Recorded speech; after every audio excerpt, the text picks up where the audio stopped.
Magkano kamo ang gastos para lumipat? 1,043 and 40 cents? Hmm, need mo bang mag-refinance? Part 3.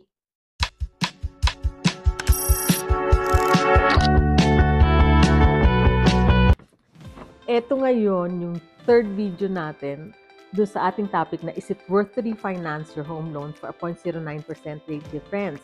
Ano ngayon yung mga gastos para lumipat ka sa bagong bangko? Merong registration and transfer fee. Dalawang fee yan. If I combine both, ang cost niya is $343.40.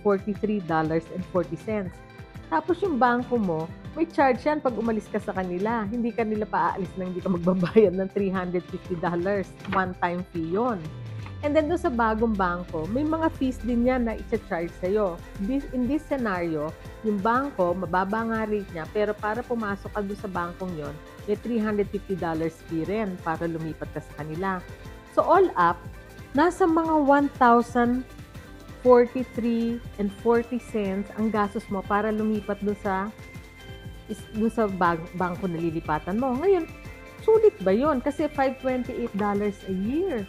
Tapos, 1,043.40 para lumipat. Kasi syempre, lugi ka. It will take you 2 years para mabawi mo yung cost ng paglipat mo o para ma-break even mo yung cost ng paglipat mo. Syempre, in this scenario, hindi sulit, di ba? Kasi parang ang gastos din naman lumipat. O, dito na lang ako. Gagawin ko na lang, hihingi na lang tayo ng discount sa existing bank mo every 6 months, no? Yun yung aking strategy, or every 12 months.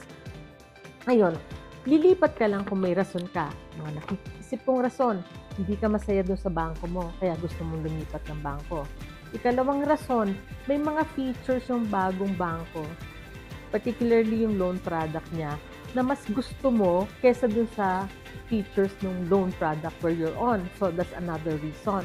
So, there may be other reasons for you to move to another bank.